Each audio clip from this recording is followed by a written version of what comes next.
Nintendo just flipped the industry upside down with their latest Nintendo Direct. At a particularly rough moment for the Western games industry, Nintendo has now officially joined the big boys in competing directly to be your next main gaming system. And this presentation proved that for me. Firstly, what an amazing presentation this was. It's been decades since I've seen a company bombard us with so many solid releases in a single show. Most certainly not in the release of the PlayStation 5 and Xbox Series consoles, where most games shown were either years away or came to prior consoles. Nintendo has pulled no punches with this presentation. Open world Mario Kart with the biggest ever cast of characters, only on Switch 2. The next game directed by the legendary Masahiro Sakurai, this year, only on Switch 2. Nintendo's first 3D Donkey Kong platformer in ages, with what looks to be an almost fully destructible scenery and graphics that look like a PS5 game, only on Switch 2. Oh, but Nintendo, you've always been an isolated island. In choosing to purchase a Nintendo console, you are restricting yourself to Nintendo exclusive first-party titles, indie games, and little else of substance. Well, no more, said Nintendo, breaking into the scene in a way we haven't seen since the GameCube, nay,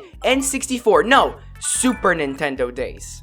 A FromSoft exclusive. Nintendo got their own Bloodborne. They just did it. It's coming next year, only on Switch 2, and it looks gorgeous. Cyberpunk 2077 looks great. You can clearly tell it's not quite PS5 quality, but for a supposedly equivalent to PS4 machine, this game looks like an early Christmas miracle just appear right in front of our eyes, and you can play it day one. Split Fiction is here too, and you can play that on day one, as well as, pardon me, I think this next one can speak for itself. Down the road! It's down the road! Yes! 1 + 2 + 3 + 4! Woo! Yeah, there was also this little highlight reel title. Doesn't deserve its own segment in any way. It's an indie release, but it really touched my soul, you know? I'm kind of excited for it. It's not a big deal. I can just... Silksong 2025? Silksong 2025? Yeah. What the f***? They got us covered in every way. Deltarune fans can now play it on Switch 2 on day one, and Silksong fans got a vague release date. That's more than we've eaten in, what, 5 years? Yeah! This level of third-party support is simply unprecedented for the company. Receiving brand new AAA projects on day one alongside other console makers was unthinkable on the old Switch's hardware. But now, Borderlands 4 is coming out on Switch 2, and it looks not like a bogged-down stupid version, but instead, it looks great. A respectable way to experience this brand new title. FromSoft's The Duskbloods is yet another example of a brand new AAA effort that not only looks comparable, but in some ways better than the current Elden Ring available on modern platforms. And yes, Elden Ring is a game available on the PS4, but with just how much graphics have plateaued as of late, Elden Ring still holds up pretty dang well if you ask me. And I believe that is the underlying sentiment that many people will start to share in the following years of Switch 2. Games just holding up pretty dang well. Whereas with the Switch, the titles that we were receiving from third parties were often dubbed impossible ports. I have the feeling that with this new generation, what once was impossible is now very much possible. We'll see companies that once could never hope to have their games run on a Nintendo console suddenly excited by the possibility of porting over their most popular titles. A myriad of new releases from all across the industry. Games that don't look quite as nice as their PS5 counterparts, but they don't look like a smeary mess either. And with the Switch 2's faster loading storage speeds and larger cartridge and internal storage sizes, such heavy compression of game titles will be less of a requirement as well. I mean, come on, this thing can run Metroid Prime 4 at 4K 60 FPS. That's crazy! Much better than I ever expected from Nintendo. And while Prime 4 might not be a fully revolutionary game in its visuals, it is much closer to a nice looking PS4 title than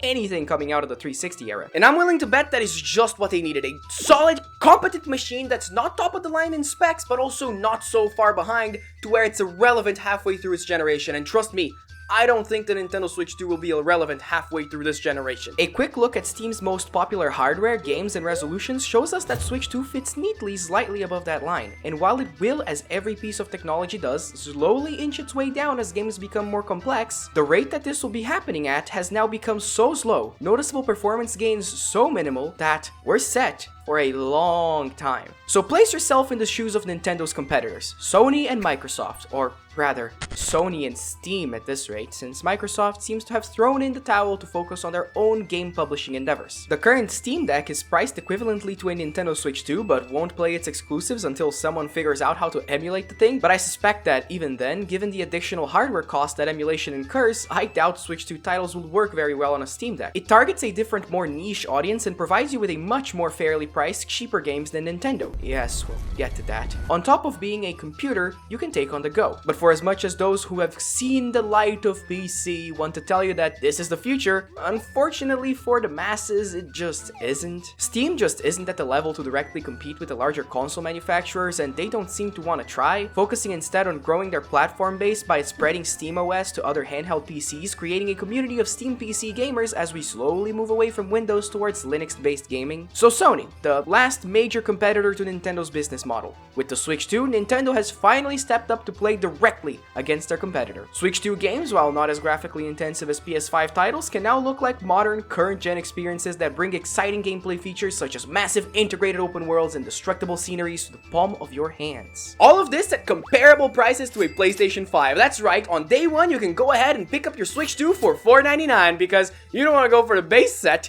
you don't want to spend $80 on a game sold separately. Oh god, Nintendo, we need to talk about this. We must address this. I've already ranted about this on the channel.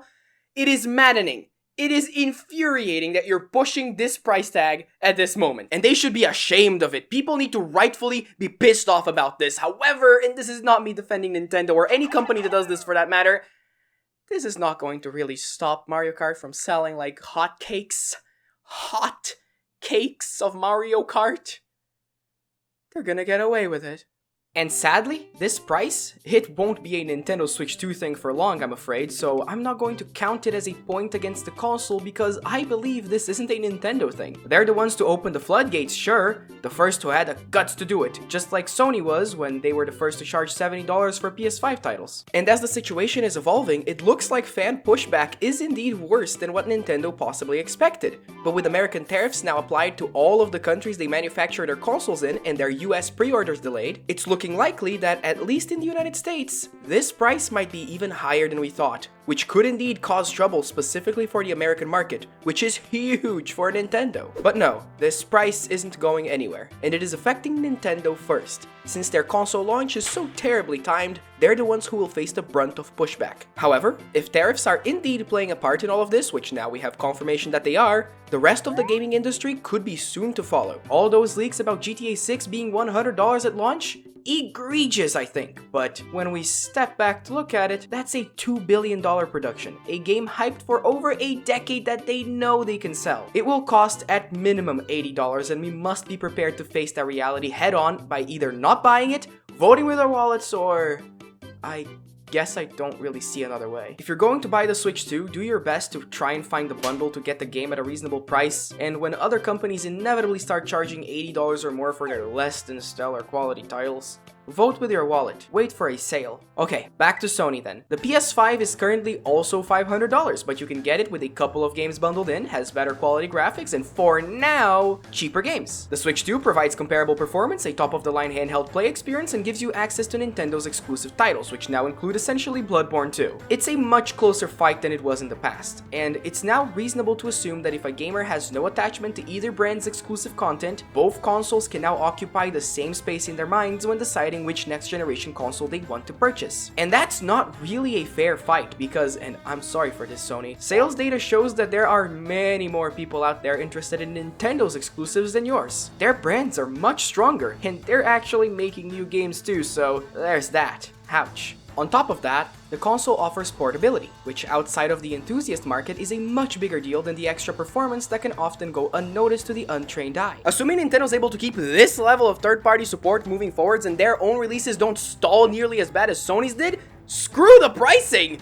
They got it in the bag! Especially considering Nintendo's on their own release schedule, and in 2 or 3 years we'll be seeing the PS6, which one would assume would give the edge to Sony, but as things stand right now, we'll receive the console much earlier than we need to, with possibly an even larger lack of graphical improvements, longer cross-gen periods than even the ones we already have right now, and even harder and longer development cycles. And that thing is not costing anything less than $600 on release in its best case scenario, and let me be clear, I think it'll be more. So it might in fact give the Switch 2 a boost, because remember, 2-3 years from now, we might be seeing a Switch 2 OLED or a Switch 2 Pro that, if priced at only $50 above the current model, will be a bargain when placed against the PlayStation 6. Nintendo could even slightly update their architecture, provide longer battery life and some nice-to-haves marketed alongside the next mainline Zelda that will surely be in the pipeline by then, and Sony will have just had enough time to finish a game they've already announced now. As things stand currently, it's not looking good for the competition. Despite the initial price shock, I don't think that will be enough to stop what's coming. And in fact,